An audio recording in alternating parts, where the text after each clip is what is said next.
दोस्तों, अगर आप किसी कंपनी में जॉब करते हैं तो ये वीडियो आपके लिए बहुत इंपॉर्टेंट होने वाला है, क्योंकि मई का महीना आपके लिए सिर्फ एक नया महीना नहीं बल्कि एक बड़ा बदलाव लेकर आने वाला है।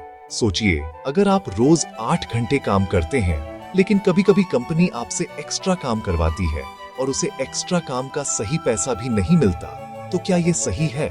अब इसी सिचुएशन को बदलने के लिए सरकार नए लेबर लॉज लागू करने जा रही है जो सीधे सीधे वर्कर्स की लाइफ को अफेक्ट करेंगे।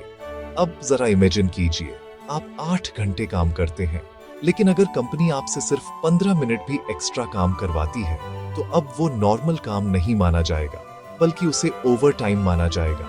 और सबसे बड़ी बात, उस ओवर टाइम का आपको डबल रेट से मिलेगा। यानी अगर पहले आपको एक्स्ट्रा काम का सही पैसा नहीं मिलता था तो अब रूल्स बदलने वाले हैं। इसने नियमों के अनुसार वर्किंग आवर्स ऑफिशियली 8 घंटे ही रहेंगे, लेकिन अगर कंपनी चाहे तो 12 घंटे की शिफ्ट पर।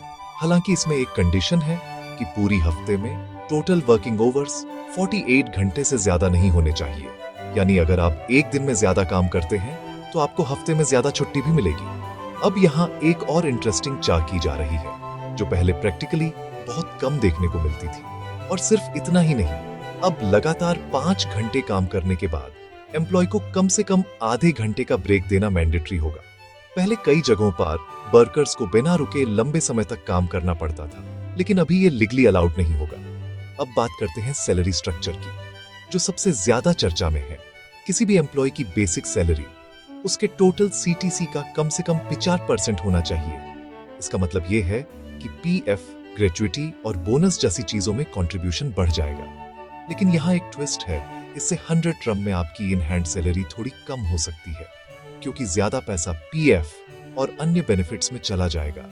लेकिन लॉन्ग टर्म में ये आपके लिए फायदेमंद साबित हो सकता है, क्योंकि आपका फ्यूचर फंड स्ट्रांग होगा। अब एक और बड़ा बदलाव जो हर एम्प्लॉय के लिए इंपॉर्टेंट है वो है सैलरी पेमेंट का रूल। अब कंपनी को हर हाल में महीने की 7 तारीख तक सैलरी देना अनिवार्य होगा। यानी डिले की प्रॉब्लम काफी हद तक खत्म हो सकती है।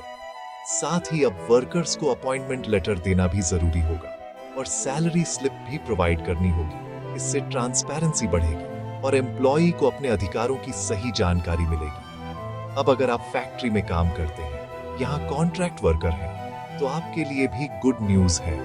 नई नियमों के तहत कॉन्ट्रैक्ट वर्कर की रिस्पॉन्सिबिलिटी अब प्रिंसिपल एम्प्लॉयर पर भी तय की गई है। यानी अगर कोई इश्यू होता है तो सिर्फ वे कॉन्ट्रैक्टर ही नहीं बल्कि मेन कंपनी भी जिम्मेदार होगी। और सबसे बड़ी बात जो शायद पहली बार हो रहा है वो ये है कि जीआईजी वर्कर्स यानी ऐप बेस्ड वर्कर्स को भी इन लॉज के दायरे में लाया जा रहा है। इसका मतलब ये है कि जोमैटो, स्विगी जैसे प्लेटफॉर्म्स पर काम करने वाले लोगों को भी सोशल सिक्योरिटी बेनिफिट मिल सकते हैं।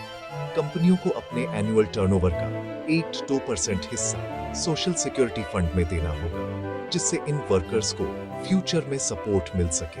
और अगर डिलीवरी के दौरान कोई एक्सीडेंट होता है उसे भी वर्क रिलेटेड माना जाएगा। अब बात करते हैं लीव पॉलिसी की।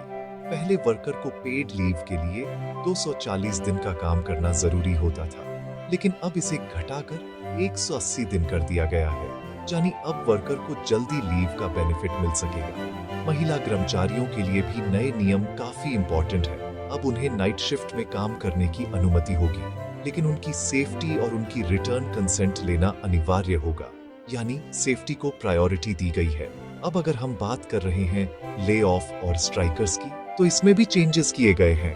अगर किसी कंपनी में 300 या उससे ज्यादा एम्प्लॉइज हैं तो ले ऑफ या कंपनी को बंद करने के लिए गवर्नमेंट की परमिशन लेना जरूरी होगा। साथ ही अगर वर्कर्स स्ट्राइक करना चाहते हैं तो उन्हें 14 दिन पहले नोटिस देना होगा और 20 से ज्यादा वर्कर्स वाली कंपनी उन्हें जीआर कमेटी बनाना भी मैंडेटरी होगा, ताकि वर्कर्स की कंप्लेंट को टाइमली रिजॉल्व किया जा सके। इन सभी चेंजेस का बेस है 4 नए लेबर कोड्स। इन कोड्स के जरिए 29 पुराने और कॉम्प्लेक्स लेबर लॉज को सिंप्लीफाई करके एक स्ट्रक्चर में लाया गया है, ताकि वर्कर्स और कंपनीज दोनों के लिए रूल्स क्लियर और आसान हो सके।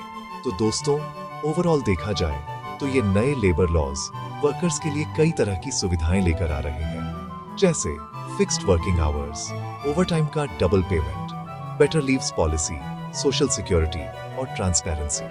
हालांकि कुछ चेंजेस ऐसे भी हैं जिनका शॉर्ट टर्म इम्पैक्ट मिक्स्ड हो सकता है, जैसे इन हैंड सैलरी में थोड़ा फर्क, लेकिन लॉन्ग टर्म में ये सिस्टम वर्कर्स को ज्यादा सिक्योर और ऑर्गेनाइज्ड बनाने की कोशिश करेगा। अगर आपको ये जानकारी यूजफुल लगी हो तो वीडियो को लाइक करें, शेयर करें और ऐसे ही फाइनेंशियल इंफॉर्मेशन पाने के लिए सब्सक्राइब करें।